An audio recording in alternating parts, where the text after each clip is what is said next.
No plan survives contact with the enemy, and while the trail isn't a malicious force as such, there's no denying that one's decision to attempt a through hike is a certain kind of battle. A battle against the elements, the terrain, and ultimately, perhaps most importantly, oneself. You put 10 people out in the cold, wet, steep mountains of Georgia or Maine, and though many of the variables playing into their experiences are the same, the crucial difference playing into one's ability to move forward or stand stock still is their constitution. If you can just push through, the harder the difficulty, the greater the reward that seems to emerge from it, dovetailing perfectly into one another in the otherworldly experience of extremities that is life on trail. No greater incarnation of the teacher that is, this too shall pass, exists. Like all substances, the trail sickens some while providing vital nourishment for others.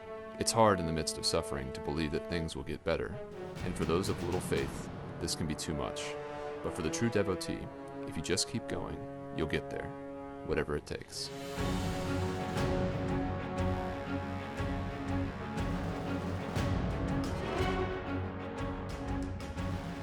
Are live. We're talking with Tango Mike, aka Tony Muir, who I just found out is related to the great, supposedly, allegedly, According to uh, my dad.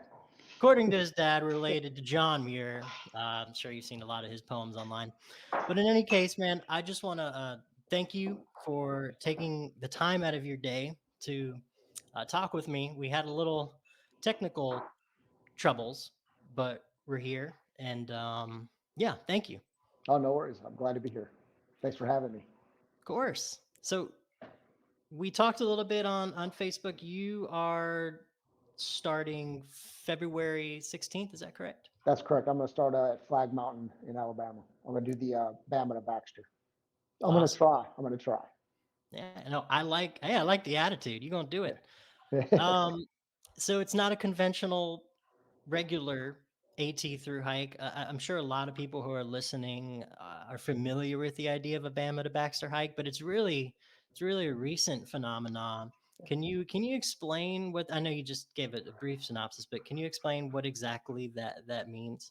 Yeah, so the Appalachian Mountain Range actually goes down into Alabama. So the southernmost mountain in the Appalachian Mountain Range is Flag Mountain in Georgia, and I'm sorry, in Alabama. So what that is you start on the Pinhoti Trail, and the Pinhoti Trail goes from Alabama to Georgia, 351 miles. The northern terminus is at the Benton McKay Trail, about mile marker 73 if you're going northbound on Benton McKay.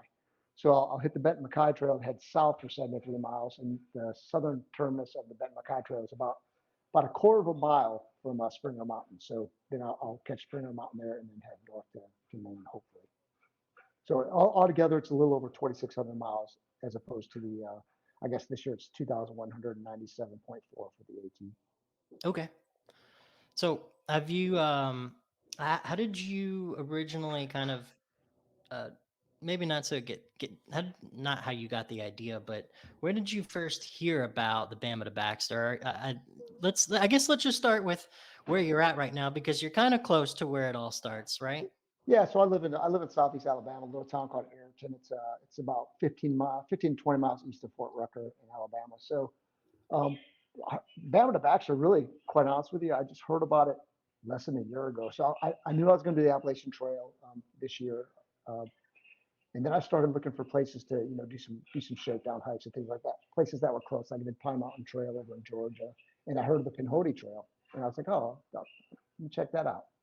So then I went to the Pinhoti Fest in September, which is the folks at the Pinhoti Outdoor Center. They put on this fest every year. It's the last weekend in September in Sylacauga, Alabama. So I went and checked it out. And well, before I went there, I was actually going to go do a shakedown hike on the Georgia section of the AT. I had a buddy that was helping out at the Above the Clouds hostel. So he, That pot holder? what's that? Pot holder? No, a coyote. Okay, okay. Yeah, Yep. yeah, he was helping Lucky out with Bounce over there at the Above the Clouds. Um, Long story though, I met Coyote on the trail last May. He was doing a through hike. He ended up getting off about 1,000 miles because he broke his foot. So then he ended up back at the hospital waiting to hike again this year. So him and I have been connected.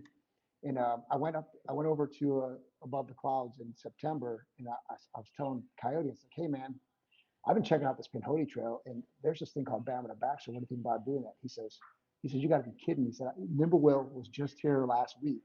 He was coming down from the his induction into the Appalachian Trail Hall of Fame, and he said he was talking to Nimblewell about doing the AT again. And Nimblewell told him, like, why don't you do the real Appalachian Mountain or the Appalachian Trail and start in Alabama?" So I happened to mention that to him, and we're like, "Let's do it, man. It's got to be fate." I mean, so that's what we're doing. That's awesome. Yeah. So I've never met Nimblewell. I'm looking forward to it. Supposedly he's gonna meet up with us a couple times while we're on the Pinhoti. He's a wonderful man. I was fortunate enough to be around him a little bit. It's humbling though. I'll tell you what, being around an 80-something-year-old man who's, killing miles like that. I certainly hope when I'm that old to be able to be fortunate enough to still be wandering the trails. Yeah, he's down on I think he's down with folks on the Florida Trail right now. Oh, that's neat. Yeah. That's neat. So where exactly are you? I'm sorry if I missed it. Where exactly are you in Alabama No again? worries. So it's a little town called Ayrton. It's in southeast Alabama. So it's about are you familiar with Dothan, Alabama? No. Okay, so the southeast corner of Alabama. It's about an hour and about an hour and a half from the Florida line. Okay. And so we were talking a little bit before. You are recently retired. Is that correct? Yeah. So I spent 32 years in the Air Force. I'm actually still officially not retired till 1 March, but I'm on terminal leave and everything. So yeah, I'm retired basically in 32 years in the Air Force. Well, congratulations. Yeah, thanks. It was good to me. Yeah. So I think a better question, rather than asking where all you have been and where you've lived, because I'm sure it's been many different places. Where did you originally grow up? I originally grew up in Toledo, Ohio, which is right on the west shore of Lake Erie, right on the Michigan line there. Born and raised there.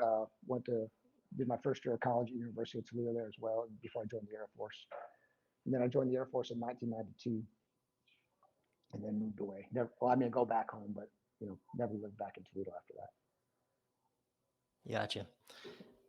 Now, do you have a family? Are you a single man, married man? What's kind of your deal there? Yep. So I'm married. I got 5 kids at ages from 28 to 23.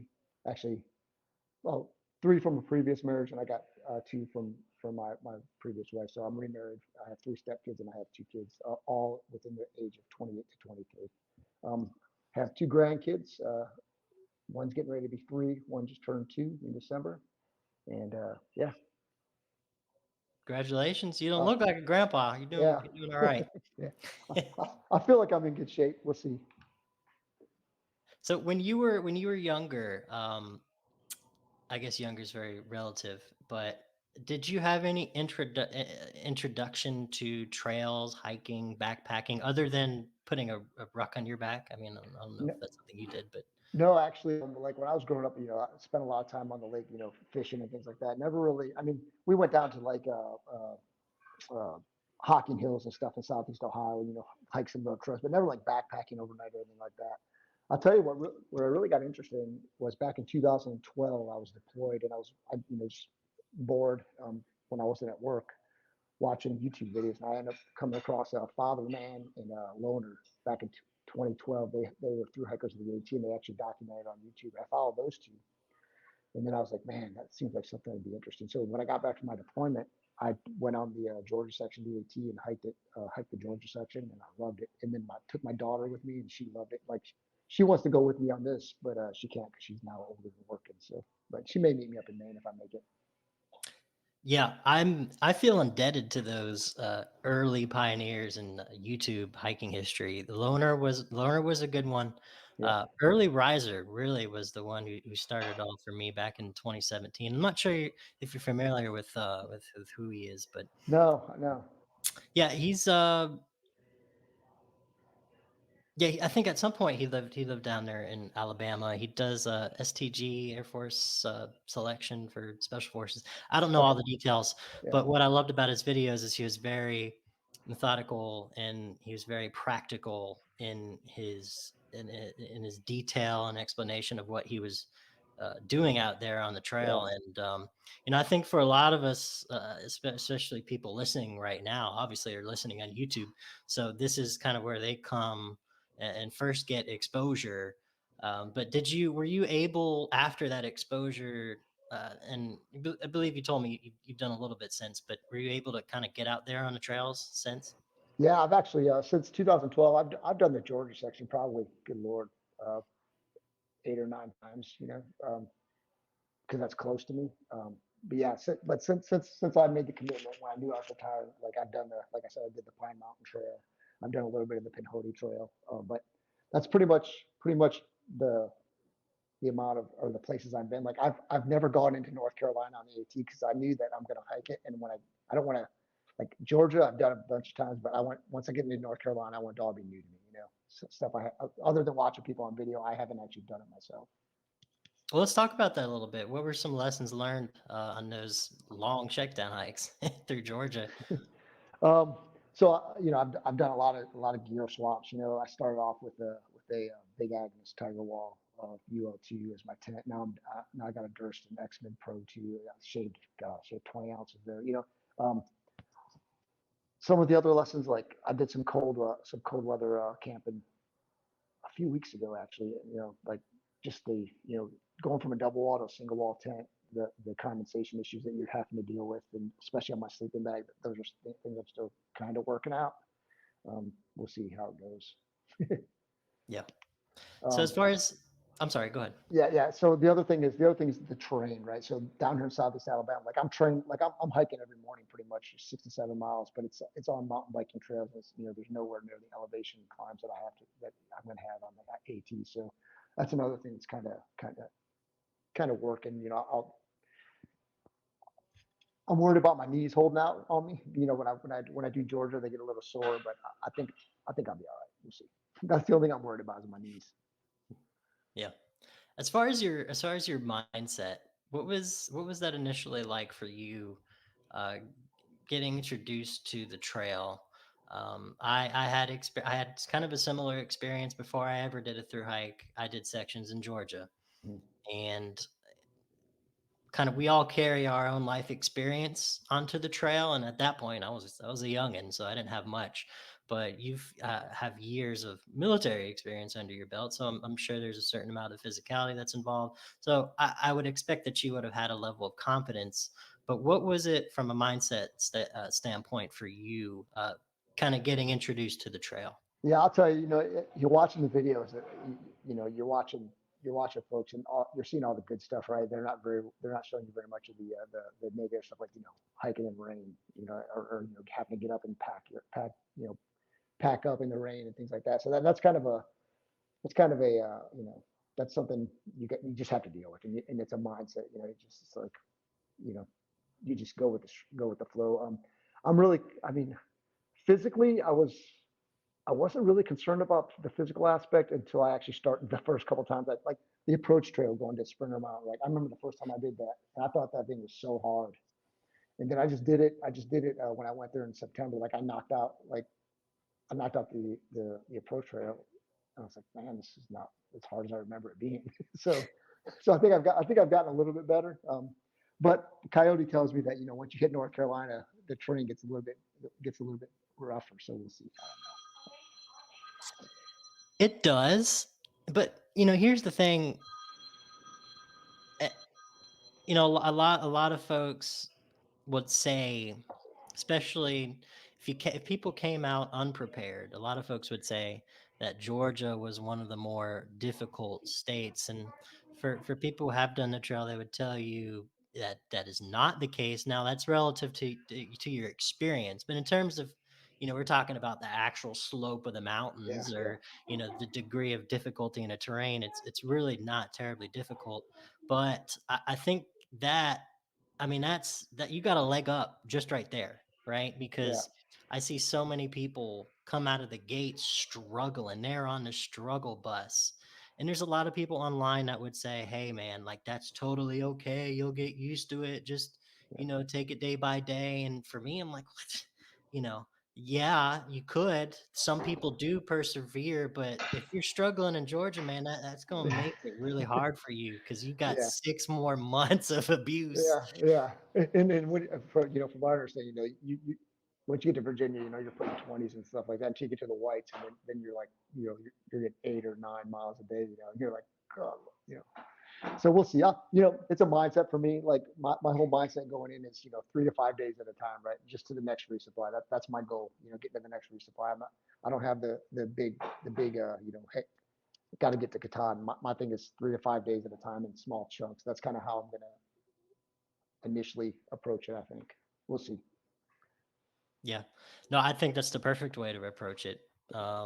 Keep, short vision, right? Because Yeah, it's just a trail of going from one water source to another, one shelter to another, one town to another. yeah, And then I said this at the end of the last interview. I said, and then all of a sudden you find yourself at the end and wonder how you got there because yeah, you're so nearsighted. yeah. And that's how you get there with the blind spot. So yeah, that's Yeah. awesome. I'm glad you see it that way. Yeah, well, hopefully it works out. If I get to the next town, I'll be good. Get refreshed and then hit it for another 3 to 5 days. Yeah. So kind of on the same theme of mindset, 32 years, right, of service. Yeah, I'm sure at that point you're either content or just kind of coming to terms with the idea of retiring. And for some people, that means kind of just settling down, taking it easy. Um, how do you get to the place where you say to yourself, all right, I've spent all these years in service, and now I'm going to spend 6 months, 5 months, 4 months, however fast you're going to hike, abusing my body. How do I'll you, how do tell you you. get to that place? I'll tell you, man. It's so I've always been the kind of person that just like I gotta find a challenge to motivate me, right? So like we have PT tests every year in the military, and like just going out to work out is not motivating me. Like I have to have a goal in mind. So like I'll train for a marathon, like I've trained for marathons, half marathons, just to get out and go run. So to me, this is just another thing, like something that is different. That's a challenge for me. That it's a goal that I set, and we'll see if I get it. That's just kind of how I've been my entire career, like goal oriented. Like just I'll put goals in front of me, I'll hit them, and then I'll set more goals. So this is just one it's been stewing for 12 years. Like I said, since 2012 when I saw Father Man and Bone. It's like that's something I want to do. And I think when I retire, I'll be able to do it. So I'm just trying to fulfill that bucket list item, really. Yeah, that's awesome. So, you say you're goal-oriented person. Uh, Sometimes the goalposts on the trail kind of change as you go along, just by virtue of simple things, right? Like the weather, your body, whatever those things are, those little obstacles that you'll find in front of yourself. How do you feel like you'll do with trying to attain your goals? And I don't know if you have any timeline goals or anything like that, but No, that's the beauty of it. Like I don't have a timeline goal. Like I don't feel like I need to be there by a certain date, right? So I mean, my goals, like I said, is 5 days. I'll get there when I get there. You know what I mean? As long as I get there before it closes, I'm good. yeah, Uh, yeah, so I don't, I initially when I started thinking about it, I started like looking at putting this agenda together. Like, hey, I'm going to do like a 15-mile a day pace. This will put me here this day, this day. And then I started watching people. It's like, they just wing it when they're out there. It's like, hey, today we're gonna try to get here. And that's kind of how I'm approaching it. I'm not tying myself to timelines or certain distances, things like that. I mean, that'll come when it comes. As long as I can get there before it closes, I'm good. I'm not trying to do fastest known time or anything like that. yeah. Well, that's interesting because when you think of goal-oriented people, they're very regimented. And so what I find is that people struggle um, to to become adaptable and flexible while on trail. So what it sounds like, at least from like a intellectual point of view, like you've been able to understand from other people's experiences that being so regimented can sometimes lead to suffering and injury and all these other obstacles. So it seems like you're going to take a more flexible approach in terms of Yeah, mindset. yeah. So when I say goal oriented, like the ultimate goal is to do the trail, right? Like all the little things in between. I mean, to me, that's gonna come. Like I'm not planning that stuff out. Like the goal is to do the through hike. Actually, the Bama to Baxter is the goal now, but you know that's the goal. How I get there, I mean, I'm not regimented on that. I just know I want to get there, So I'll do it I'll be flexible and do whatever it takes to hopefully reach the goal. Yeah. So you've got how many miles between Flag and Springer? Uh, 400. So it's 351 is the Pinhoti, then 73. So that's what 424 miles. Okay. Are you going with any kind of approach? Are you going to be seeing family here and there, or you're you're going to be relatively close to home? So are you just kind of you starting and not looking back? What's your deal there? Yeah. So my wife and I were going to stay in North Georgia the week prior. Just to, for her birthday, and we usually go up to North Georgia every winter anyway. And then she's going to drop me off at the Pinhoti Outdoor Center on the way home on 15th February, and then I'll hit the trail 16th February. I'm gonna have to get off trail for a day at the end of February because, like I said, my official retirement is 1 March, so I'll have to get off trail, and I'm gonna go get a retirement ID and everything like that. So because I got to do that for my insurance and all that. So then I'll probably that'll be my first zero. I'm planning on going 2 weeks straight. My wife will pick me up. I'll take a zero in Birmingham, do all that stuff for the military retirement, and then she'll take me back the next day, and I'll get back on trail. And then the plan is she'll probably meet me a couple times during the trail, maybe in, I don't know where, we haven't talked about it yet, but maybe in the Smokies. I know we talked about if I make it up to New York, her coming up and visiting, and taking a couple of days off trail to go to New York, things like that. So we'll play that by ear. Very cool. If you don't mind me asking, um, what's that like for you as a father, as a husband? A lot of people who consider doing the trail, they can't get to that place where they see themselves either absolving responsibilities, which we know that's not the case, but or leaving home, leaving their spouse, leaving their kids. What's that been like for you and for them? Well, I'll tell you, 32 years in the military, that happens a lot for us. You know what I mean? So deploying and things like that. So to me, it's not, it's not something that's new to me. Now this one's by choice, obviously. So that's a little different. You know, I think it's probably hard. It's going to be harder on my wife. She's already dropping a little. I can't believe you're going to leave me for 6 months type stuff. But I think she supports the goal because she knows it's been a goal of mine for a while. So that'll probably be the toughest part. Being away from home and talking to her and got have home pulling you back off the trail. It's what am I doing out here, man? I could be home right now. So I don't know. But as far as like my kids are older, like I said, they're 28 to 23. I got the two grandkids, but technology's great. FaceTime is there. FaceTime will always be there when I get in town and things like that. So I don't know. Yeah. Did you ever get out with them when your kids were younger? Did you ever go on any trips, So hiking so specifically? yeah, both my son and my son and my daughter, they've done the Georgia section with me before. My daughter really loves it. She's done the Georgia section with me a couple times. Like I said, she wants to through hike it with me, but she can't now because she's got a job and responsibilities. But yeah, so my two kids have been out there, and my stepson, he goes out. He's been out there with me before, and he actually goes out on his own. He backcountry fishes, so he'll go hiking and go trout fishing up in North Carolina too. So Very neat. yeah. So what are some, and I hesitate to ask this question because I think, Ask away, man. well, no, because I think generally smart people don't set themselves up for failure, but Yeah. I do think expectations are a large part of our experience when we're on trail. Like I'm sure you've seen enough of the trail in Georgia that it's going to be your third or fourth time, seeing the same things, Yeah. right, on that specific section of trail. But also, I'm sure you've seen plenty of videos of, landmarks Yeah. and terrain that eventually you'll see on trail. But also you know, just yourself emotionally. What are some expectations that you have for your hike on the trail? I'll be honest. My only expectation is to enjoy the journey, right? Like like I watched two people last year, which I watched Pat Townsend and Bad Bat hike last year in the 2023 class. Those guys, they took their time or whatever. But there's some folks that are out there that they're just, they're just rushing through it. So my expectation is really just to enjoy the time I'm out there. I know it's not always going to be great. There's going to be some sucky times, but I want to, because this is the only chance I'm going to get. I'm not going to go do the CDT. I'm not going to do the PCT. I'm not going to, try to be a triple crown or anything like that.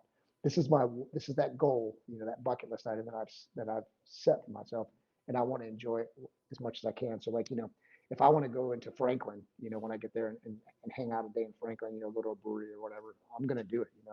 I'm not, like I said, I'm not rushing. I'm not platinum blazing, but I was just about to ask you. You sound like a platinum blazer. No. I'm not going to platinum blaze, but I'm also not, going to, I'm not going to just rush through it and not enjoy the time, right? So when I was in September, you may have heard about this family. I think I was coming from, it was my second day. So I was coming from,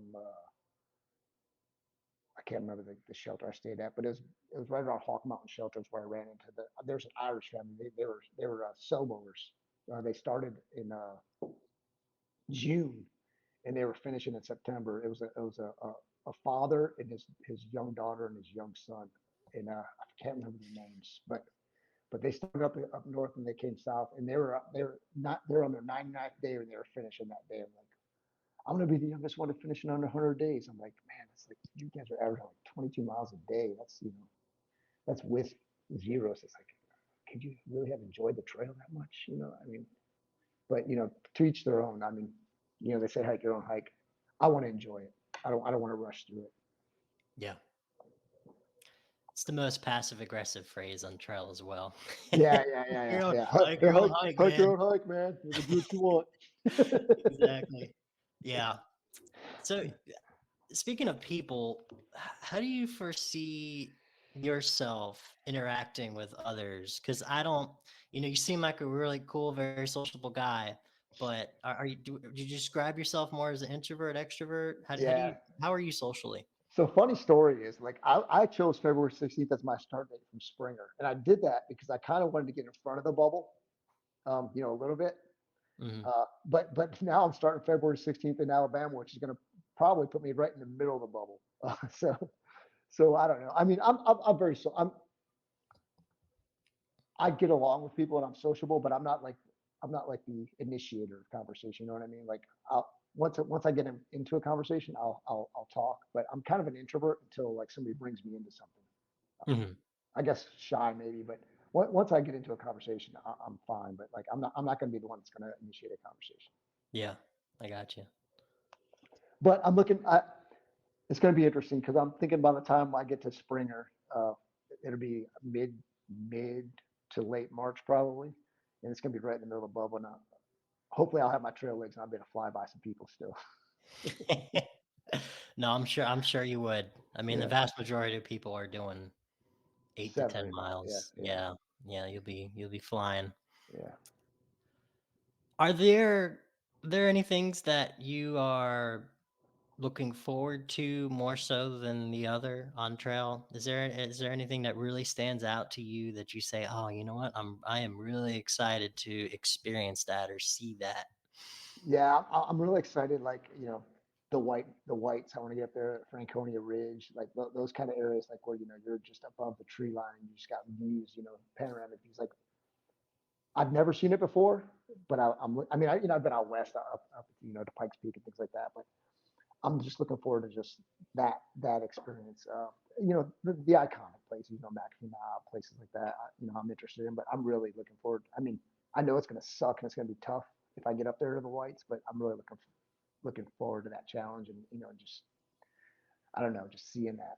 Like I hear people get up there and they're just like they slow down significantly when they get to the whites. So we'll see. Yep. For the beauty and splendor and also the terrain. That's right. You pay for it. You said Pikes Peak. Did you hike or did you just visit Pikes Peak or? Yeah. So being in the Air Force, I've gone out to Colorado Springs quite a lot. So I've every time I go out to Colorado Springs, I try to go up to Pikes Peak. Usually it's a drive. I'm not like hiking up there, but I'll pull off and hike some like little short trails around the road and stuff like that. But I've never like hiked up to Pikes Peak. Yeah, I'd like to get out west. I hear they have switchbacks on Yeah, trails out that's there. what I heard about the PCT. I heard the PCT has a lot of switchbacks. Yeah, I'm not familiar.